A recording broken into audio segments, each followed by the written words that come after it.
Good afternoon again, folks. Welcome to another episode of Spilling Tea. I'm your host, Tiffany Daniels. We're going to that horrible world known as the JRC. But before we do, the usual disclaimers. You're wondering why it's so dark. It's doing that Missouri thing, when we're going to have 85-degree temperature. And then we're going to drop drastically out of nowhere. And then it's going to be still.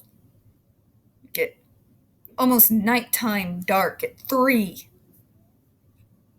Maybe we'll have an epic storm. Maybe we'll show more sunshine and go up to 100. Welcome to my life.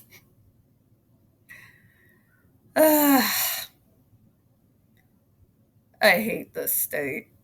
But anyways, to the disclaimers, folks. In the description box, you're going to find a link to the article that the Judge Rotenberg Educational Center doesn't want you to read. It's written by NeuroClastic, a small non-for-profit started by autistics for autistics, wherein they interviewed and surveyed over 900 ABA professionals in regards to the JRC's so-called Behavior Modification Program. Matter of fact, the JRC doesn't want you to read this article so much. They've threatened NeuroClastic with a defamation lawsuit if they did not remove it from the website.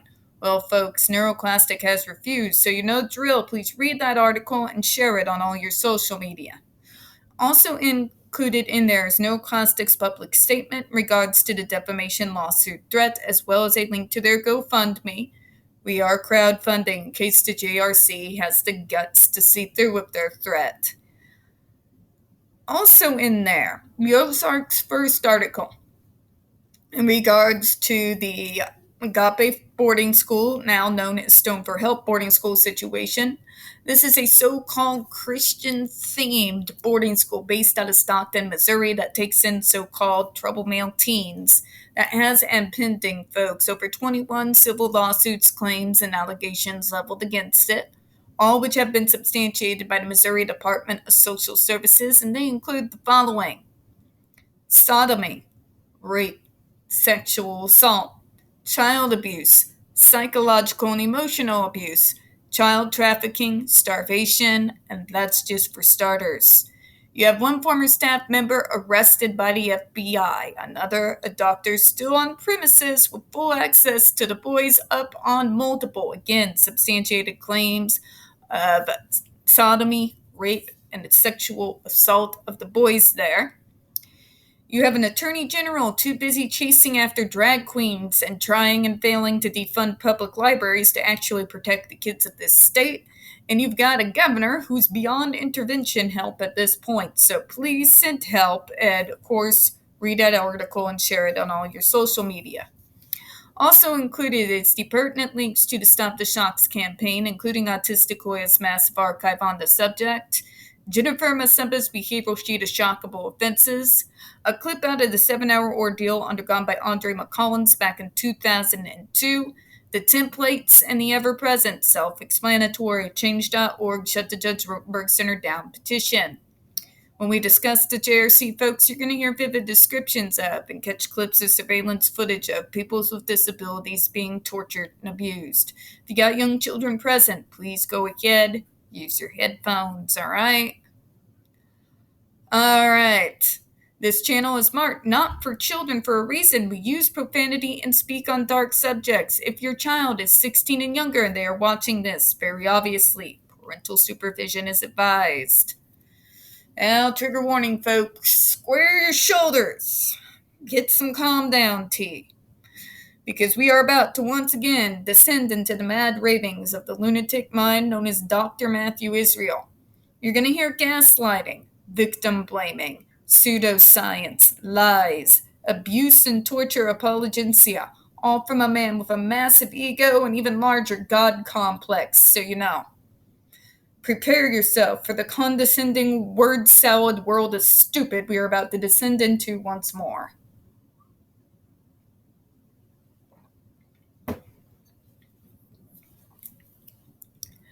All right. So we read past all of this. Now let's move here. I had a tingling up to my elbow on the inner part of my arm, I would say, for 4 hours. This accusation, now almost 20 years old, was made by 2 disgruntled employees and is not possible because of the design of the GED device. Are you aware of how electricity works, doctor? You shoot someone with electricity into a specific muscle. For example, when you have one literally right here, are you going to tell me that when you shock this muscle right here, that it is impossible for me to feel tingling here? Because I call bullshit. I call major bullshit.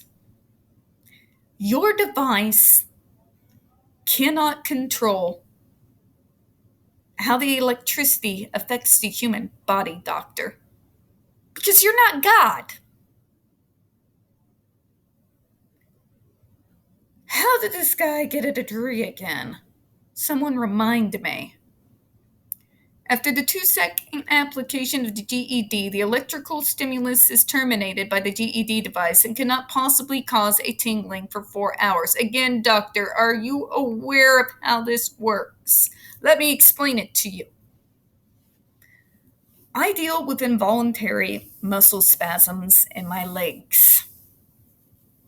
They occur most dramatically right behind my kneecaps. When those muscles seize, I can feel the effects of that all the way up into muscles that are not the ones that are tensing up. It's called tingling effect. When a muscle tenses and a part of the body is nearby, you see how this goes, right? Electricity causes the muscles to tense, quite similar to an involuntary muscle spasm. With muscle spasms, do you really think just the area that is spasming is the only part that is being affected? Because it's not. As someone who lives with this, I can tell you quite plainly, it is not. But it couldn't. It just couldn't. I can have 2 days of feeling after effects after particularly bad leg spasms, doctor. Again, how did this man get a degree? Now, let's bring up the next point. The intensity that you use. I don't care if you're shocking it for 2 seconds. You are feeding 85 MPa into one muscle on the human body, causing that muscle to seize up, to cramp. That cramp that electricity caused is not going to just magically go away in 2 seconds. Again, as someone who goes through muscle spasms, that muscle will stay tight for an interminable amount of time. That muscle will then affect body parts that, although were not seized like that muscle, are close by to it, and will get that odd, almost, I equivalent it to like little pin needles. Not painful, but kind of like, it's weird. It's a weird feeling. It makes sense, doctor. 2 seconds or not, you are shooting an insane amount of electricity into one concentrated muscle. Very logically, even though you only shot the electricity for 2 seconds, the muscle is still going to remain tense longer than that 2 seconds. Your stupidity is just off the charts. God. There is no physiological effect on the body. Again, doctor, seriously?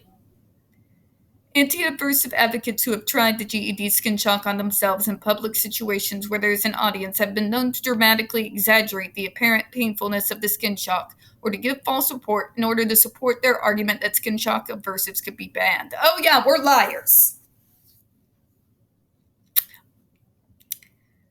Don't believe us.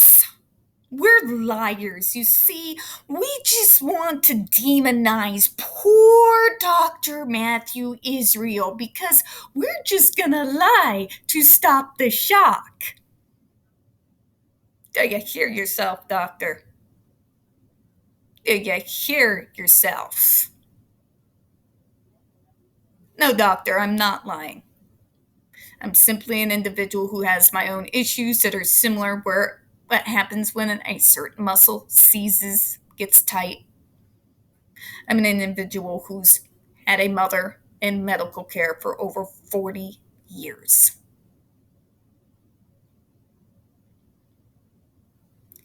I'm a person with logic and common sense. I know for a fact when you are shooting someone in one particular area of their body in particular with that much electricity, it doesn't matter if it's 2 seconds or 2 hours. That muscle is going to react. It's going to tense. It's going to get tight. When a muscle tightens to that extent, nearby body parts such as, example, elbow, are going to feel that weird pin-like tingling sensation.